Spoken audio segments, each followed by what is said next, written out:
Falando da Palavra.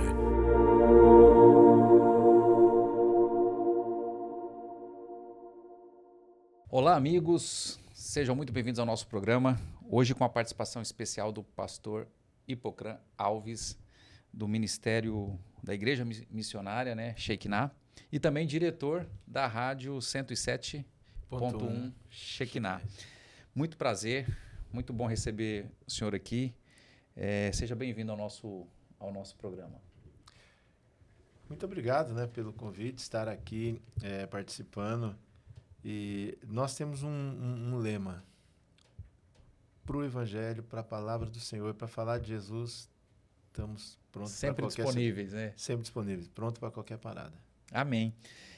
Bom, para quem não te conhece, se puder falar um pouquinho mais da sua história, a gente estava falando um pouco antes aqui, né? O senhor veio primeiro para Mato Grosso, mas a origem, né? De onde a família veio, como é que foi essa passagem por Mato Grosso até chegar no chamado do senhor aí de pastoreio? Bom, eu sou paranaense, nasci em Cascavel, mas só que apenas nasci lá, né? Uhum. E já muito pequeno vim, como eu te falei agora há pouco, eu fiz aniversário no trem vindo de Bauru para Campo Grande, fiz 4 anos.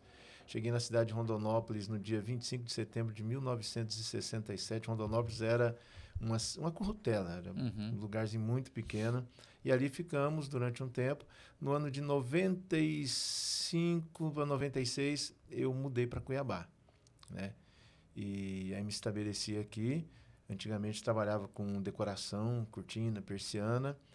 Em Rondonópolis, o senhor já trabalhava com isso? Não, em Rondonópolis eu trabalhava com... Nós tínhamos uma lavanderia, eu e minha mãe tínhamos uma lavanderia, né? E eu também, eu fiz matemática, eu era professor de matemática à noite e durante o dia eu trabalhava. A gente tinha uma empresa lá, uma lavanderia que o senhor fez curso de matemática na UFMT? Lá em Rondonópolis. Lá eu acho que eu sou no começo lá, logo do início daquele curso. E de lá vim para Cuiabá, né? Quando eu cheguei aqui, na realidade, quando eu vim para cá, eu já vim casado, né? Uhum. Eu digo assim que minha mulher foi lá em Rondonópolis me buscar. Ela era daqui. Ela é cuiabana? É. E aí eu vim para Cuiabá, né? Cheguei aqui, continuei dando aula por um período, né? Porque era o que eu sabia fazer. E aí voltei a mexer com decoração, né? Comecei trabalhando com cortina, com persiana. Lá em Rondonópolis, na nossa lavanderia, nós trabalhávamos com lavagem de cortinas, que as residências precisavam de máquinas grandes para lavar cortinas grandes. Então, eu comecei mexendo lá. E aqui em Cuiabá não tinha isso. Então, quando eu cheguei, eu vi que era um grande filão. Aí eu comecei um mercado muito maior, né? Trabalhando. E aí desenvolvi um outro trabalho para lavar persiana, que também não tinha aqui. Eu fui pioneiro nessa área. E os bancos todos usavam persiana. E eu, né, graças a Deus, né, na época eu tive um nicho muito grande aí. E fui caminhando. E o que me levou para o Evangelho foi que no ano de 90, o Mateus nasceu em 96, no ano de 99, meu filho foi acometido de uma enfermidade na perna, um menino saudável, cheio de vida. Tinha 3 aninhos. 3 anos. Do nada, o Mateus parou de andar e começou a ter uma dor muito forte na perna. E na época aqui em Cuiabá ainda não tinha, se não me engano, não tinha o Hospital Santa Rosa ainda, era o Hospital Santa Cruz, lá no bairro Santa Cruz ali, no fundo ali da Adna, uns 3 quarteirões depois da Adna. E nós fizemos todos os tratamentos possíveis e imagináveis com o Mateus, todas as consultas possíveis da época. E não foi diagnosticado nada clínico no Mateus. Nada clínico. E um dia nós chegamos no Hospital Só Trauma, né? O doutor falou para ele: olha, seu filho clinicamente não tem nada. Se vocês acreditam em alguma coisa, vocês vão pedir para o Deus de vocês. Se vocês quiserem tentar um Sara Kubitschek, alguma coisa assim, mas de antemão eu digo para vocês, clinicamente ele não tem nada. Quando a gente volta para casa, por volta das 11 horas, uma vizinha da frente, que congregava, ela era crente, ela chegou lá e falou assim: eu estou sabendo o que está acontecendo com seu filho, eu posso orar por ele? Pode, oração, né? Sim. Embora eu fosse católico na época, Oração é oração. Uhum. E ela pegou um vidrinho, que na época nós não sabíamos o que era, e começou a molhar a mão e orar pelo meu filho e ungir as pernas dele, dizendo, em nome de Jesus, sai, demônio, sai todo mal. E eu olhei para minha mulher e disse, mas como é? Acho que meu filho tem demônio? Né? Incrédulo assim. Eu sei, rapaz, que meia hora depois meu filho chegou andando na cozinha, todo trôpego, sabe? Tudo assim, espalhafatosamente. Mas ele já não andava fazia tempo. E aquilo nos deu uma... Falei, para aí. E aí, quando foi a tardezinha ali, ele já estava na rua, correndo e andando de motoca. E nós ficamos maravilhados. Mas não atinamos a cura dele com a oração. Sim. Sabe? Quando é à noite, por volta da meia-noite, chega o marido dessa mulher lá em casa, batendo lá na porta, gritando. E ele era meio escandaloso e disse assim, o diabo que estava no seu filho pegou minha mulher. Rapaz, você imagina para um pai ouvir uma coisa dessa. E você não tinha discernimento de nada, né? Era um bronco total. Rapaz, eu precisei sentar, tinha um banheiro assim perto da janela, eu entrei e sentei no banheiro porque eu não ia conseguir me manter em pé. As pernas começaram a tremer assim, eu falei, eu vou cair. E ele foi falando. E eu sempre tive um senso de gratidão muito grande. Aí eu entendi que a oração da mulher tinha... Expulsado aquele... meu filho tinha melhorado por causa da oração da mulher. Sim. Eu falei, então vamos.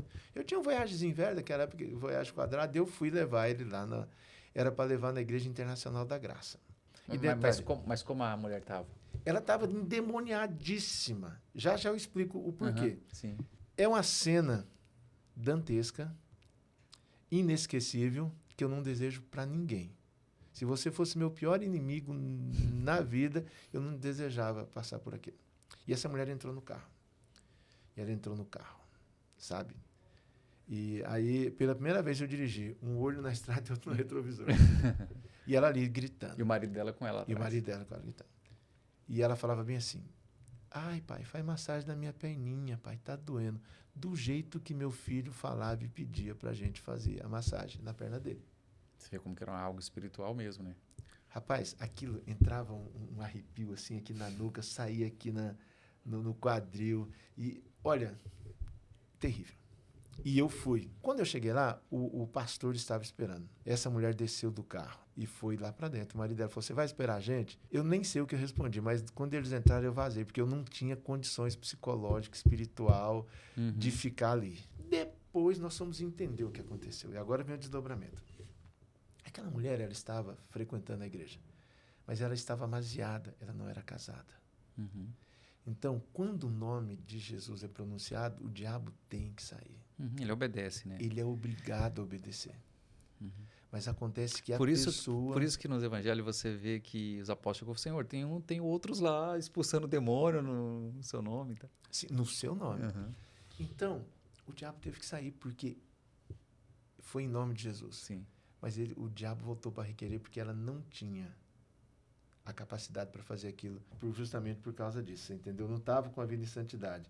E aí, então, rapaz, foi o que aconteceu isso daí. E dali nós fomos entender. Depois o pastor me chamou lá e conversou comigo e falou para mim, olha, Hipocrã, sabe o que aconteceu? Porque lá em Rondonópolis, eu vim de lá com 32 anos e não estava no auge. E eu, naquela época, era muito mulherengo, muito farrista, muito, sabe? Minha vida tinha um tripé. Futebol, bebida e mulher. E aí eu vivia para isso. Eu não era casado, né? Como eu falei, minha mulher foi me buscar. Então, quando eu vim de lá para cá, deixei alguns casos, alguns rabos de saia mal resolvidos lá. E foram e fizeram um trabalho para mim, de feitiçaria, de macumbaria. Só que não me atingiu quem mais eu amava, que era o meu filho primogênito. E aí, então, o Mateus, né, que é o meu primogênito, passou por isso. Então, devido a tudo isso, nós começamos a conhecer a igreja evangélica. Peraí, até então a gente conhecia de uma forma, né, como que era através da igreja católica. Sim. E aí nós começamos a ver. E aí houve um envolvimento nosso. Nós passamos a ver que tinha muito mais coisas além do horizonte do que nós imaginávamos que havia. E aí nós começamos a frequentar a igreja Internacional da Graça. Depois nós fomos convidados para conhecer a Igreja Batista da Paz, do pastor Isaías, né, que eu posso dizer assim que foi meu primeiro pastor, aonde nós fomos lá, erguemos a mão, aceitamos Jesus, fui batizado por ele e tudo mais. Participei da Igreja Batista da Paz no antigo prédio, atrás do Moitará, ali Moitará fica em frente ao Shopping Goiabeiras. É ali atrás. A Igreja Batista da Paz era ali. Depois ela mudou lá para o Verdão. E então foi quando a gente começou a ser, vamos dizer assim, ser evangélico, né? Só que nós tínhamos uma chamada pentecostal. E a Igreja Batista não tem essa pegada. Foi quando nós conhecemos uma igreja pentecostal, do orar em línguas, de expulsar demônio, né, de todo esse movimento pentecostal. E aí foi quando, então, fui lá, conversei com o pastor Isaías, pedi a bênção dele, né, ele nos abençoou, e aí nós fomos e mudamos para uma igreja, então, pentecostal, daquela lá que bate palma, que grita, que fala em língua e todas essas coisas mais. Que era a chamada de vocês. Vocês sentiam que era essa chamada, né? Exatamente. Foi uma igreja, inclusive uma igreja muito simples, num bairro bem distante, lá no bairro 13 de Setembro, na Várzea Grande. Hoje é Novo Mato Grosso o bairro, até mudou de nome. Era uma igreja muito simples. Mas lá a gente tinha assim, uma visão do Deus falar pessoalmente contigo. Sabe? Da intimidade, né? Da intimidade. Da intimidade mesmo. E eu fiquei... Porque até então a gente tinha uma visão de Deus, o Deus Todo-Poderoso, Criador do Universo, ele lá e a gente aqui. Né? A gente orava e tudo mais. Mas quando você descobre que Deus fala contigo, que Deus responde às suas orações, que Deus está ali vendo e participando de tudo, aí você fica, meu Deus, é muito maior do que, sabe? E ali começou todo o meu trabalho nessa igreja, né? Ela era dirigida por uma irmã missionária, Marlene, né? A quem nós temos uma gratidão muito grande, foi quem nos cuidou. Eu não tinha a mínima noção do que era esse universo, né? E aí, então, quando a gente vê isso daí... Porque na Igreja Católica tem demônio? Tem os exorcistas, né? Que fazem aquele trabalho, tudo. Mas é uma coisa assim mais cinematográfica. Agora, no dia a dia, você vê as pessoas endemoniadas, as pessoas às vezes estão ali, você começa a orar, a pessoa manifestar. Isso é coisa surreal para quem nunca tinha visto, né? Hoje, para a gente, virou uma coisa normal, né? Sim. Então, a gente convive com isso o tempo todo. Mas naquela época... E aí nós fomos adaptando. Aí eu fui ungido diácono, né? Comecei a ajudar na igreja. Nessa mesma igreja? Nessa Casa de Oração Lírio dos Vales, lá no 13 de setembro. E lá ficamos durante 8 anos, durante mais ou menos 8, 9 anos. Até que chegou a hora quando eu fui ungido pastor, lá nesse ministério. Quando eu fui ungido pastor, a minha intenção era continuar lá, trabalhando lá. Mas aí a missionária, que era uma mulher muito usada por Deus, ela falou assim, ó, aqui acaba a nossa história. Deus manda entregar o cajado e a partir de agora vocês vão seguir a vida de vocês. E nós havíamos começado um projeto ali no Bico do Candeeiro, na rua 7 de setembro, por nome Projeto Missionário Shekinah. O que era esse projeto? Era cuidar de dependentes químicos, daquele pessoal que fica ali no beco. Sim. Então, isso Cuiabá? Cuiabá. Aí nós começamos a trabalhar com eles lá, né? E esse projeto deu tão certo que acabou virando uma mini casa de recuperação ali no centro, que a gente cabia ali uns 20, 30 homens mais ou menos. E nós começamos com esse trabalho lá, fazendo esse trabalho para... Esse era um trabalho que você fazia já estando congregando, já como diácono nessa igreja? Lá nós conhecemos casas de recuperação, né? Porque tinha alguns irmãos que congregavam lá que tinham filhos dependentes de química. Então, foi quando nasceu no nosso coração essa coisa. Porque antigamente, eu vou ser honesto e sincero, eu tinha raiva, ojeriza de dependente químico. Sabe? Para mim, tudo era bandido, tudo era louco. Mas aí, depois que a gente foi conhecer o universo deles, aí a gente mudou de ideia completamente. Então, lá no 13 de setembro, nós conhecemos esse trabalho de dependente químico. Ajudamos na casa de recuperação lá na Várzea Grande. E aí, quando nós tivemos a oportunidade de fazer esse trabalho aqui no centro de Cuiabá, foi um trabalho assim, muito gratificante. Porque o que acontece? O dependente químico, ele não tem força para sair daquela vida e buscar a cura. Precisa de alguém fazer essa ponte, ser esse elo de ligação. E esse era o nosso trabalho. Então, para onde nós somos? Nós somos lá para o fervo, ali. Ali nós convivemos com traficantes, nós convivemos com o pessoal, com os usuários. Ali tinha pessoas que, de tudo quanto é homossexual, tanto masculino como feminino, de tudo, perante a visão da sociedade, a escória estava ali.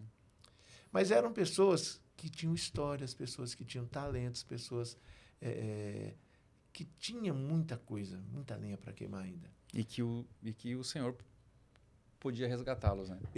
Só o Senhor pode resgatar, tá? Por exemplo, a gente já volta nisso. Só fazer um apêndice aqui. Eu sou contra a internação compulsória. A internação compulsória é enganosa. Você pega a pessoa, você leva lá, você limpa. Mas se você não tirar dela a vontade de usar droga, quando ela sair de lá, o primeiro lugar que ela vai buscar é uma boca para ela ir lá e voltar a usar droga. Então, a libertação ela tem que ser de dentro para fora. A pessoa tem que querer. Primeiro passo, ela tem que ser convencida. Ela tem que querer. Aí é o trabalho do Senhor, né? Onde o Espírito Santo nos convence do pecado. Exatamente. Então, primeiramente, você vai lá, a pessoa tem que querer. Quando ela quer, você já caminhou um bom pedaço. Mas mesmo assim não é suficiente, porque tem a questão do vício. E o vício é terrível. O vício é terrível. Então, ali nós trabalhamos com esses rapazes. Hoje, graças a Deus, tem muita gente reinserida na sociedade. Hoje, pais de família, hoje tem líderes de ministério, todos oriundos ali do projeto, pessoas que nós tiramos da rua, oferecemos a oportunidade e eles abraçaram e eles seguiram em frente e hoje estão aí de novo dando frutos para a sociedade. E eu vou dizer uma coisa para você, não tem ninguém mais capacitado para tirar outro dependente químico da rua do que um ex-dependente. Porque eu nunca usei droga. Ele fala com propriedade, né? Então, eu via o que os meninos passavam. Mas eu não sei porque eu nunca usei. E agora, quem usou, ele sabe não. E aí ele contava, ele mostrava. E a questão do testemunho, né? Ele tem um testemunho de vida para convencer o outro. Por ter vencido, né? E com certeza quem está lá na dependência vai dar muito mais crédito em ouvir um ex-dependente, porque ele é o testemunho vivo do que o Senhor pode fazer, do que ouvir o Senhor. Exatamente. Você matou a charada aí. E ali, então, histórias bonitas foram construídas ali, sabe? Muitas histórias bonitas, muita história de superação. Esses dias atrás eu conheci um rapaz que ele veio lá do Rio Grande do Sul, né? E ele falou, rapaz, vocês são famosos. Eu falei, por quê? Ele falou, lá no Rio Grande do Sul conhece vocês. Porque tinha um pessoal daqui que foi liberto aqui, que foi para lá, sabe? Então, a gente não tem mais contato com eles, né? Mas e eles falaram, ele falou, então você que é o pastor Hipocrã, é a pastora Ive, minha esposa, né? Que a gente sempre trabalhou junto nisso daí. E aí você vê que quando você recupera ajuda, que na realidade quem recupera é o Senhor, a gente apenas ajuda, né? Sim. Mas é muito gratificante você ver aquela alma, aquela pessoa que antes estava ali como um guardanapo, descartado, sujo, lambuzado, sabe? De repente restaura, renova a vida e hoje volta. E a pregação? E por questão da rádio também, eu convivo com muitos pastores ex-dependentes. Rapaz, você pega, por exemplo, uma pregação minha, e você pega a pregação de quem foi dependente. Parece que eles têm mais intimidade com Deus, parece que eles têm uma pegada maior, sabe? É o que a palavra fala, né? Que onde abundou o pecado, superabundou a graça, né? Então, parece que a pessoa, quanto mais fundo ela foi no poço, né? E ela é resgatada daquilo ali, maior é a propriedade que ela tem para poder falar, a gratidão, a autoridade para poder falar. Bom, mas tudo... Aí o senhor falou da rádio, né? Eu quero ver ao longo dessa história quando que a gente chega aí à rádio que já tem 17 anos. Até 16 anos. O que acontece? Aí, então, eu comecei... Quando eu ainda estava lá na Várzea Grande, eu comecei a fazer um programa na rádio. Eu nunca tinha feito rádio. Porque Isso depois que o senhor foi separado para pastor? Não, ainda lá. Ainda lá. Ainda como diácono. O que acontece? Quando eu era pequeno, como dizer, criancinha pequena em Rondonópolis, tinha a Radiodifusora Branife, Radiodifusão Branife. E era perto da minha casa, e eu fui lá. Você chegava numa rádio, parecia uma cabine de avião. Às vezes o sonoplasta precisava ter mais 2 mãos e mais 2 pés para poder conseguir. Ele estava mexendo aqui com o pé lá. Quando, depois de muito tempo, eu cheguei lá e vi uma rádio que era um computador, uma mesa de som e um microfone, para aí. Isso é uma rádio? Então, para aí. Deixa eu só fazer um comentário. Quando eu vi o projeto da TV Capital, eu pensei a mesma coisa.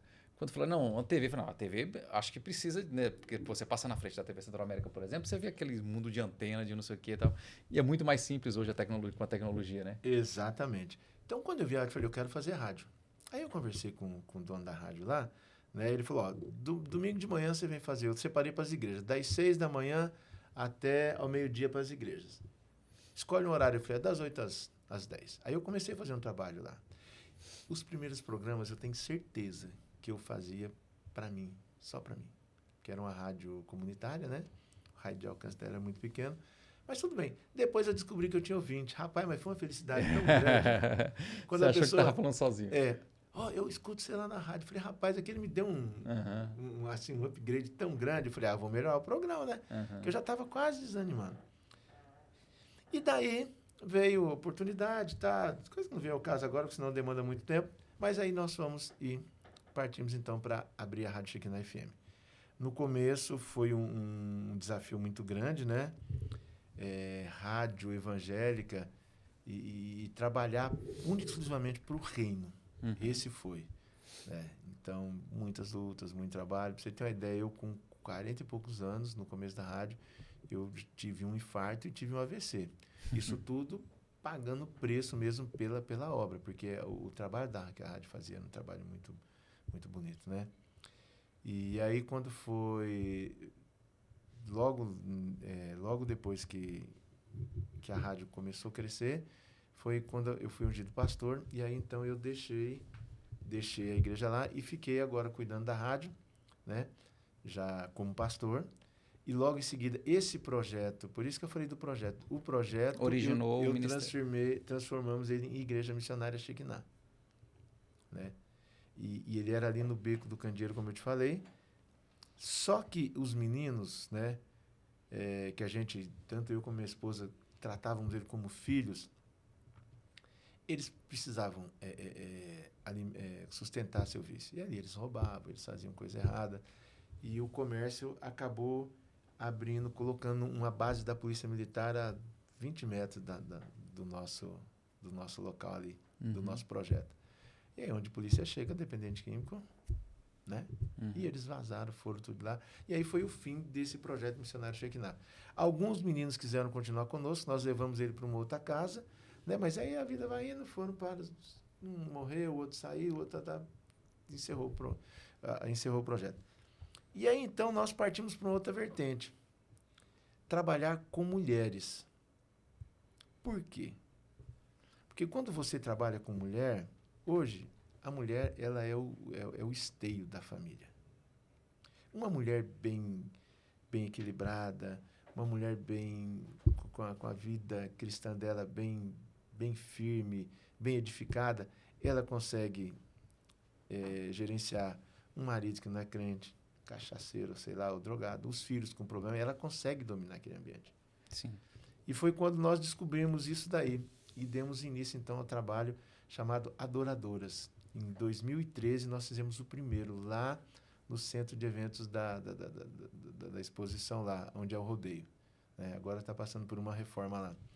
Nós fizemos um evento, assim, sabe aquela coisa que você não sabe como que foi? Eu fui com a minha mulher no Rio de Janeiro, lá tem o Herdeiras, que a igreja da Aline Barros faz. Então, minha mulher levava uma caravana de mulheres, e eu fui, só que eu não podia entrar no evento. Fiquei lá no Rio de Janeiro. E elas voltavam maravilhadas do evento. Aí eu dei um start, assim, eu falei, amor, por que a gente não faz um evento desse lá em Cuiabá? Você tá doido, mas é muito grande. Eu falei, minha filha, um não nós já temos. Eu sempre fui dessa política, um não nós já temos. Quer dizer, então você tem 50% de chance, né? Aí chegamos aqui em Cuiabá, fomos ver a possibilidade. Meu sogro, na época, ele trabalhava no governo do Blairo Maggi, né? Ele era locutor oficial do governador. Então, a gente tinha muito acesso ali a algumas secretarias e fomos lá conversar. E conseguimos, rapaz. Um pessoal abençoou daqui, outro abençoou dali, conseguimos fazer o primeiro Adoradoras. Trouxemos a Helena Tanuri, de BH, e fizemos lá. Na realidade, a gente queria fazer um. E pronto. Rapaz, quando nós... E ficamos lá no dia do evento, né? Tudo pronto. Ficamos lá no camarim, minha mulher se maquiando, tudo lá. E a gente passando ali o que ia falar. Quando nós saímos, que abriu as cortinas, que nós entramos no palco e vimos aquela multidão de gente. Eu sempre tive facilidade, desenvoltura para falar em público e tudo mais. Mas aquele dia, um frio na barriga. Diferente. E as pernas bambearam. Minha mulher tensa assim, falou, ela baixou o micro e falou, amor, olha o tanto de gente. E agora o que a gente faz? Eu falei, vamos fazer o que a gente tinha combinado. E começamos a fazer o evento. E foi um sucesso absoluto. E quando você faz uma coisa que é um sucesso, automaticamente você já fica aquela cobrança para vir o segundo. Sim. E veio o segundo. E veio o terceiro. Quarto. E era anual. Anual. E nesse período, a direção da Igreja Missionária Shekinah também ficou voltada para esse trabalho com mulheres a partir daí. Não, na realidade a rádio fazia, porque a gente não podia envolver. Olha como que acontece no universo cristão, né? Porque se a gente fizesse um evento da igreja, muita gente não, alguns pastores não liberariam a mulher porque é um evento da igreja. Então, e como era a rádio, e a rádio a gente tinha bastante audiência, a rádio era bastante querida, então ficou um evento da rádio. Até hoje é um evento da rádio. Legal. É lógico que uma parte dos nossos membros nos ajudavam, né? Sim. Mas era um evento da rádio por conta desse. Teve pastores que proibiram para as mulheres. Elas iam de teimosas. Eu também não posso proibir elas de irem, né? Mas assim, não, meu pastor disse que não era para mim vir, mas eu sei que aqui vai ser bom para mim. E iam assim mesmo. Eu ouvi uma frase, pastor não tem ovelha, pastor tem que ter pasto, né? Porque a origem da palavra pastor vem daquele que cuida de um rebanho no pasto. Ou seja, ovelha é um animal que precisa de pasto. Né? Até no Salmo 23 fala, né? Quando fala que o Senhor é o nosso pastor, que me guia aos pastos verdejantes. Então, assim, o pastor é aquele que cuida de um grupo a pasto. Por isso que vem a origem da palavra pastor. E o que é ter pasto, né? Ter pasto é você ter alimento para a igreja. Você ter alimento para... Você tem que ter alimento para as ovelhas. Não é que a ovelha é sua, né? E hoje a gente vê muito isso nas igrejas, né? De falar, não, você não pode ir na igreja tal, você não pode ir na pregação do fulano de tal, você não pode ir... E tem coisa muito mais importante para a gente tratar, né? Exato. Lá na nossa igreja nós temos a seguinte política. Em dias de culto na nossa igreja, a gente fala para as pessoas, olha gente, você vai fazer o que em outra igreja, se tem culto na sua igreja? Agora, os dias que nós não temos culto, se vocês quiserem visitar outro ministério, então está todo mundo liberado, porque a gente sabe que hoje em dia é bem diferente da igreja de antigamente, né? Sim. As pessoas andam por aí, tem a internet, né? Outra coisa terrível hoje é a internet. Tem muita gente falando muita bobagem pela internet, tem muita gente desvirtuando, tem muita gente despregando o evangelho através da internet, com muito achismo, com muitas umas doutrinas aí. A internet aparece alguns superstars assim de uma hora para outra, sabe? E virou um caça-níquel também, né? Sim. E fala para nós um pouco do ministério, né? Então, depois de sentir essa chamada pentecostal, depois de passar por um período por uma igreja pentecostal, como foi o perfil da igreja missionária? Pentecostal. Nós somos a igreja pentecostal, né? E quando nós começamos a igreja, começamos no Beco do Candeeiro ali ainda, né? Quando eu falei para você que eu fui ungido pastor, e aí transformamos o projeto em igreja. Só que o Beco, ele era muito mal afamado. Durante o dia, as pessoas andavam por ali. Minha mulher começou um trabalho lá com mulheres à tarde. Então as mulheres iam. À noite não aparecia ninguém, porque eram as ruas escuras e a fama do bairro. Era frequentado por dependente químico. E aí então nós começamos a ter problema. Ninguém ia na igreja. Aí nós vimos a possibilidade de mudar de endereço, né? E mudamos a igreja. Mudou só a igreja e o projeto continuou ali. Aí foi quando veio a polícia militar, né? Colocou a base lá e nós tivemos que parar com o projeto. E aí continuamos só com a igreja. E desse trabalho com mulheres que minha esposa tinha lá, que ela atendia várias mulheres, às vezes mãe daqueles meninos que estavam ali, que veio juntamente com essas viagens que a gente fazia, que veio o desejo de trabalhar com mulheres, porque a gente via o sofrimento das mães desses meninos que estavam na rua, sabe? Porque elas não tinham apoio de ninguém, de nada. E então, quando elas sabiam que os meninos estavam ali, elas vinham e abraçavam a gente, ficavam muito felizes, porque a gente estava tentando tirar o filho delas desse caminho de perdição, né? E ali começou esse trabalho com... Até hoje minha mulher é muito querida nesse meio das mulheres, que ela faz esse trabalho muito forte, né, no meio das mulheres. E depois do evento Adoradoras, então, ficou mais latente isso ainda, né? Porque antigamente as igrejas de Cuiabá sempre houve evento para mulheres. Mas as igrejas faziam da seguinte forma: elas faziam o evento doméstico para as mulheres, Da igreja. mulheres. Uhum. E nós íamos com essa visão de fazer um evento interdenominacional. Trazer pessoas de fora, né, e abranger. E o interessante é que a rádio te dava essa liberdade para fazer isso, né? O alcance, porque você tem ouvinte de todos os ministérios. Sim. E o que nos Dava essa independência, muito, nos gratificou muito, é que nós fizemos, logicamente, né, um projeto para Cuiabá. E ficamos maravilhados quando vimos caravanas de outras cidades do estado. Porque, geralmente, o que acontece? Uma pessoa mora aqui, mas tem familiar que mora no interior. Uhum. E aí começa a se comunicar. Sim. No dia lá, rapaz, tinha muita gente do interior, de outras cidades do estado. E foi uma tônica durante todos os 10, 11 anos de Adoradoras isso. Vem pessoas do estado inteiro para cá. Agora, nos últimos eventos, tinha gente de outras unidades da federação também vindo participar, porque o evento foi crescendo. E aí vai aumentando a responsabilidade. Nós já trouxemos Camila Barros, trouxemos a Helena Tanuri, trouxemos a Damares, trouxemos a afinada Fabiana Anastácio, que era um amor de pessoa, muito querida. Fat Family ainda na versão evangélica deles. Tânia Tereza, sabe? Então, trouxemos muita gente. A Bianca Toledo, na fase dela ainda cristã, antes, né, de desandar com toda aquela situação que houve lá. Então, todo esse pessoal que despontava no cenário nacional, nós trazíamos para o evento. Então, criou assim uma fama boa do evento, né, por conta disso. Porque a nossa preocupação era sarar mulheres. Era preparar essas mulheres para aguentar o dia a dia em casa, ajudando seus pastores na igreja. E, principalmente, ser uma mulher sarada, curada, para gerenciar a sua casa, com os seus problemas, com o marido, com o filho. Porque, geralmente, é assim.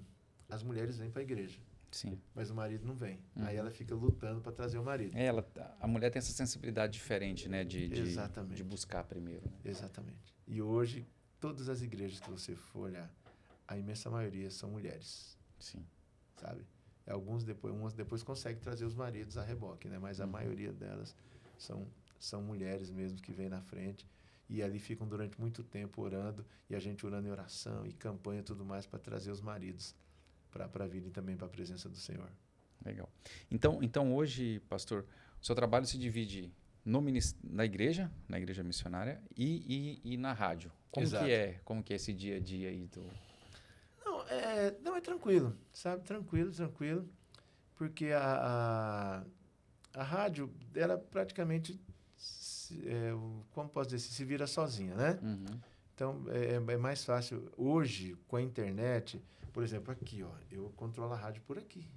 Consegue fazer um corte, mudar alguma coisa? Exatamente. Mudou a programação, eu tiro daqui, de um computador, passar de um computador para o outro, eu consigo gerenciar ela por aqui. Hoje eu não tenho. Antigamente, você tinha que estar ali. Tá lá apertando o botão. Você tá ali, tudo. Hoje não, hoje você tem essa facilidade de ver tudo remotamente. E a igreja hoje, nossa igreja ela não é uma igreja grande. Por que não é uma igreja grande? Porque é uma igreja que trabalha justamente com libertação. É aquela igreja que trabalha essa parte de bem forte mesmo do Espírito Santo na vida das pessoas, confrontando o pecado, pregando que a salvação é através de Jesus, né? Que se você não se arrepender, se você não buscar caminhar com o Senhor, né, não adianta você ficar passando a mão na cabeça. Para ser salvo hoje em dia, todo mundo, qual que é o nosso objetivo de estar na presença do Senhor? Ser salvo.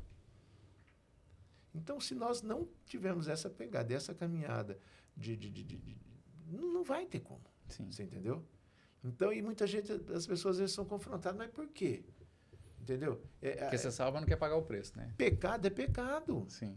Pecado é pecado. Ah, mas Sei lá, na época de Jesus, não, gente. Deus fala, eu não mudo. O pecado que era pecado lá no começo do mundo continua sendo pecado agora. Não é porque tem internet, não tem tecnologia que deixou de ser. Então, as coisas erradas que Deus condenava lá no passado, ele continua condenando hoje. E as pessoas, às vezes, não querem. Né, eu digo assim, que às vezes as pessoas preferem... tem gente que gosta de igreja muito grande. Por quê? Porque ela entra e sai e não é confrontada, ela vai lá, assiste o culto dela, ela ceia, ela dizima, ela oferta, e por isso, então, a nossa igreja não cresce, porque lá, igreja que você confronta o pecado, que você bate duro, eles dão não é todo mundo que quer isso. Uhum. Não é todo mundo. Sabe, hoje em dia as pessoas acham que vão comprar uma vaga no céu com dízimo. Dízimo faz parte da vida da pessoa, mas não é tudo. Né? A Bíblia, de Malaquias a Mateus, aproximadamente 400 e poucos anos. Quando há aquele ato de Deus, que ele se silencia, do Antigo e Novo Testamento, e ele volta. O que João Batista volta falando no livro de Mateus? Convertei-vos, arrependei-vos. Ou seja,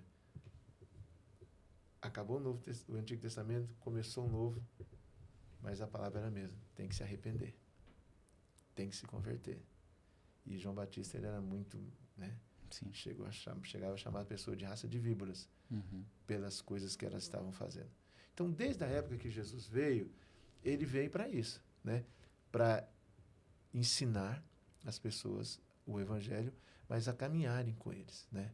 E o arrependimento hoje, o arrependimento dos nossos pecados, das nossas falhas, ele é muito importante. Então, quando Jesus ele vem ensinar o que ele ensinou, amar ao próximo como a ti mesmo, amar a Deus, primeiramente amar a Deus sobre todas as coisas, e depois amar o próximo como a ti mesmo, essa é uma pegada para crente. Porque é mais fácil a gente amar os que estão próximos Sim. de nós, e os que não estão próximos, você varre para debaixo do tapete. E por conta dessa situação nossa de... Rapaz, a gente abraçava, chegava gente lá no Beco do Candeeiro, podre. Às vezes o cara ficava 30, 60 dias sem tomar banho. Você entendeu? Porque tudo que eles não querem se importar é com higiene. Sim. Chegava, abraçava, a gente abraçava. Nunca pegamos uma micose, nunca pegamos um resfriado, nunca pegamos nada, sabe? E recebia a pessoa, abraçava. É daí que vem aquela palavra quando você for picado por uma serpente, tomar veneno, tal, mal nenhum te fará, né?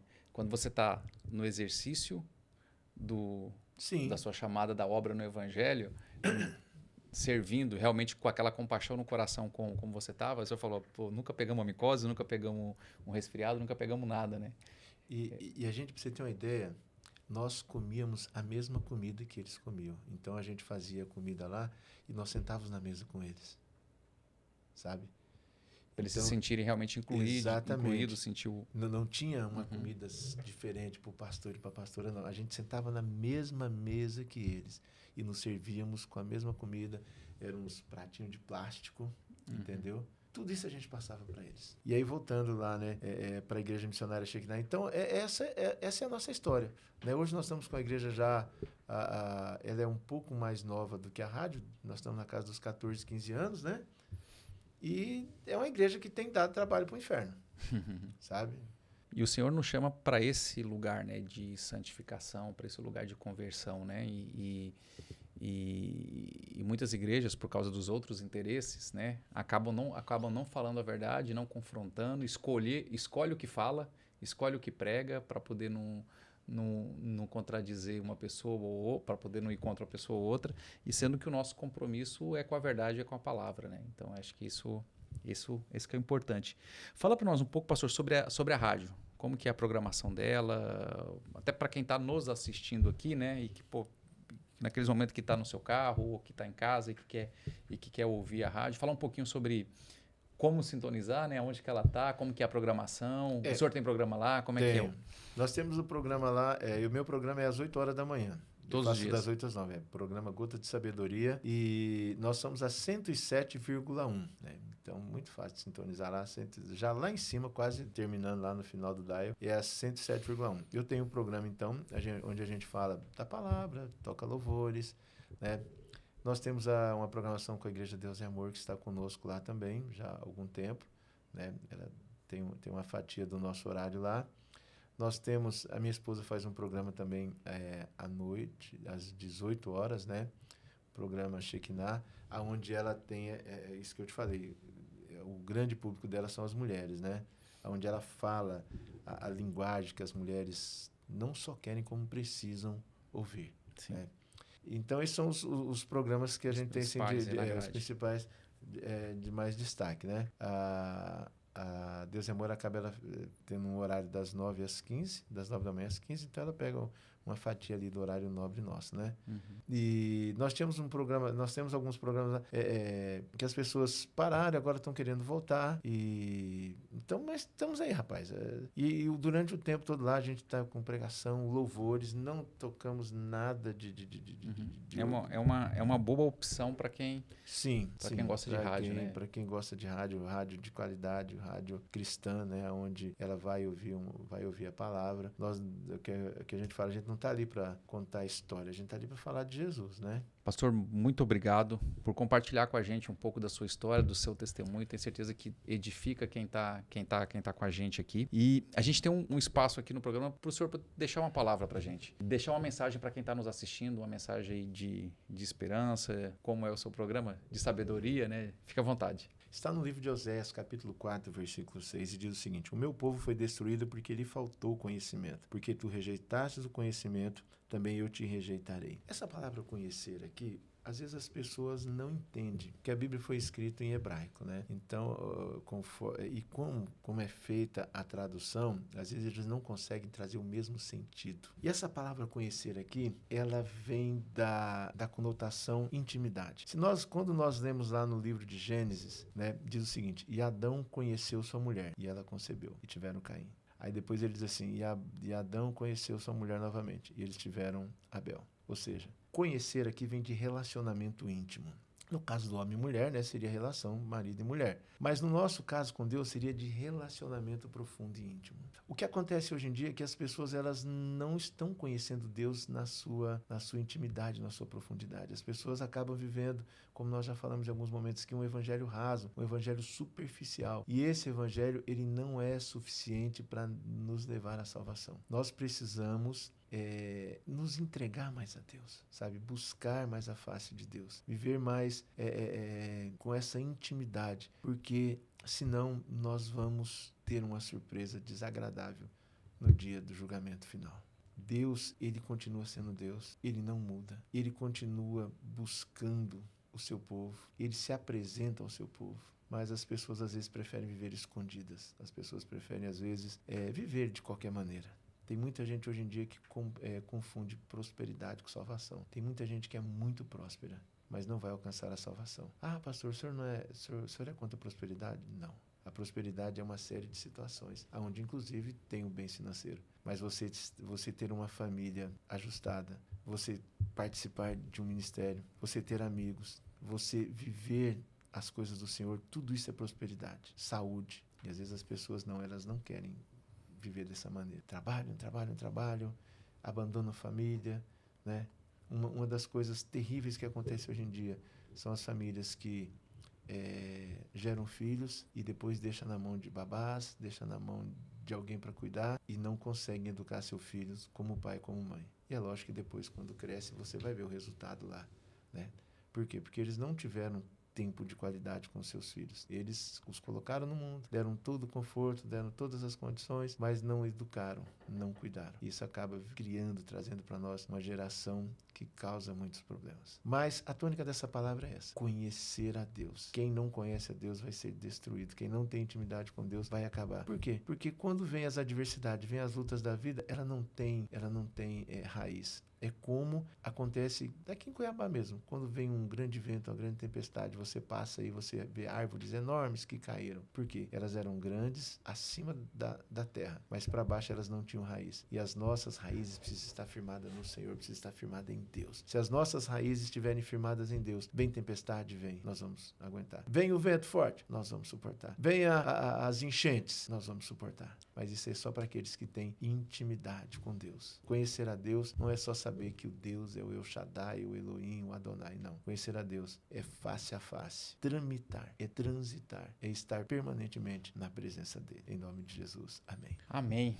Pastor Hipocrã, mais uma vez, muito obrigado pela sua presença e as portas aqui estão sempre abertas para outras oportunidades. Muito obrigado. Eu que agradeço e te digo mesmo, estou à disposição quando precisar, é só chamar.